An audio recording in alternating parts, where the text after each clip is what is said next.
निर्भया के गुनहगारों को कब फांसी मिलेगी? क्या उनके पास अब भी कोई कानूनी रास्ता बचा है? और अगर सारे कानूनी रास्ते बंद हो जाएंगे तो क्या होगा उसके बाद? जोरों से चर्चा हो रही है कि निर्भया के गुनहगारों को उसी 16 दिसंबर के दिन फांसी पर लटकाया जाएगा जिस दिन 2012 में यह दहलाने वाला अपराध हुआ था। कहा जा रहा है कि चूंकि तिहाड़ जेल प्रशासन ने यूपी के जल्लाद मांगे हैं, बिहार से फंदे मांगे हैं, इसलिए मुमकिन है कि फांसी जल्द होगी।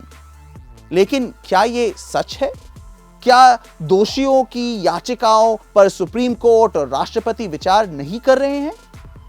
दिल्ली की नेशनल लॉ यूनिवर्सिटी में प्रोजेक्ट 39A जो डेथ पेनल्टी के मामले पर काम करते हैं, वहां की वकील श्रेया रस्तोगी से समझिए कि निर्भया के गुनहगारों की याचिकाओं की अभी क्या स्थिति है और क्यों जल्दबाजी में फांसी नहीं हो सकती है। यह मुद्दा एक गंभीर चिंता का विषय है। सबसे पहले हमें यह समझना चाहिए कि अभी पटियाला हाउस सेशन कोर्ट के सामने एक कार्रवाई चल रही है जहां अदालत यह तय करेगी कि इन आरोपियों के खिलाफ डेथ वारंट जारी किया जाए या नहीं। डेथ वारंट एक आदेश है जो किसी व्यक्ति की फांसी का समय, स्थान और तारीख निर्धारित करता है। सुप्रीम कोर्ट के आदेशों के अनुसार एक डेथ वारंट तब तक जारी नहीं किया जा सकता जब तक कि उस फांसी बंदी ने सभी न्यायिक और प्रशासनिक उपायों का इस्तेमाल न किया हो। अब तक की खबरों के अनुसार इन आरोपियों के पास कई कानूनी विकल्प बाकी हैं। सबसे पहले एक आरोपी ने कल ही सुप्रीम कोर्ट के समक्ष अपनी रिव्यू पिटिशन यानी कि पुनर्विचार याचिका दायर की थी। साथ ही सभी 4 आरोपियों को अभी भी अपनी क्यूरेटिव पिटिशन सुप्रीम कोर्ट के सामने दाखिल करना बाकी है। दूसरा, इनमें से केवल एक आरोपी ने अपनी दया याचिका राष्ट्रपति के समक्ष दाखिल करी है, जो अभी भी लंबित है। बाकी 3 आरोपियों ने अभी भी अपनी दया याचिका राष्ट्रपति के समक्ष दाखिल नहीं करी है। चूंकि यह अंतिम पड़ाव है, दया याचिका दायर करना बहुत ज़्यादा महत्वपूर्ण है और इसीलिए सभी अभियुक्तों को राष्ट्रपति के समक्ष दया याचिका दायर करने का मौका दिया जाना चाहिए और उसकी उचित जांच की जानी चाहिए। जब तक ये कानूनी उपाय पूरी तरीके से समाप्त नहीं हो जाते, तब तक इन आरोपियों के खिलाफ डेथ वारंट जारी करना गैर कानूनी होगा।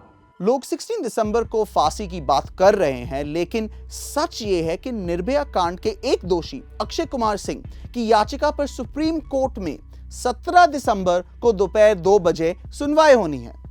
एक दूसरे दोषी विनय शर्मा की याचिका पर राष्ट्रपति को अभी फैसला करना है। हालांकि दिल्ली सरकार और कानून मंत्रालय ने इस याचिका को रिजेक्ट करने की सिफारिश कर दी है।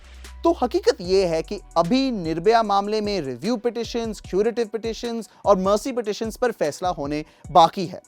यह होगा उसके बाद ही दोषियों को फांसी पर लटकाया जा सकता है।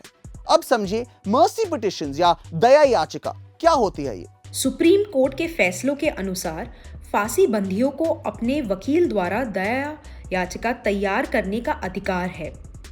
अगर वो अपना वकील रखने में असमर्थ हो तो उनको प्रशासन द्वारा नियुक्त वकील मिलना चाहिए जो उन्हें दया याचिका तैयार करने में सहायता दे। अगर कैदी की दया याचिका खारिज हो जाती है तो वो उसके खिलाफ भी हाई कोर्ट और उसके बाद सुप्रीम कोर्ट में मामला दर्ज कर सकते हैं। लेकिन दया याचिका पर फैसला हो भी जाए तो फांसी की सजा तुरंत नहीं दी जा सकती।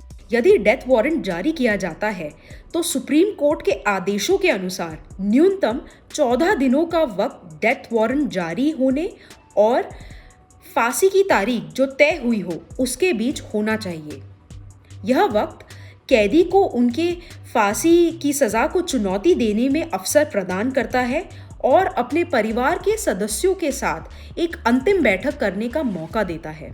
निर्भया कांड के दोषियों की सजा में देरी पर गुस्सा समझ में आता है, लेकिन किसी को भी फांसी की सजा देने से पहले बहुत सोच विचार भी जरूरी है, क्योंकि संविधान का आर्टिकल 21 किसी की जान लेने के पहले कानून को पूरी तरह से फॉलो करने की जरूरत बताता है और इस देश में संविधान सबसे ऊपर है। इन नियमों से यह प्रक्रिया बेशक बहुत लंबी लगती हो, परंतु हमें यह समझना चाहिए कि इन्हें हमारे संविधान के जीवन अधिनियम जो आर्टिकल 21 में है उसके अंतर्गत क्यों माना गया है। मृत्युदंड एक अंतिम और अपरिवर्तनीय सजा है, इसलिए इसे पूरा करने से पहले अत्यंत सावधानी का पालन करना चाहिए। चाहे कितना भी जघन्य और दर्दनाक अपराध हो, मृत्युदंड लगाने की प्रक्रिया न्यायपूर्ण होनी चाहिए। हमारे संविधान के अनुसार सभी मौत की सजा पाने वाले कैदी इस सुरक्षा के हकदार हैं।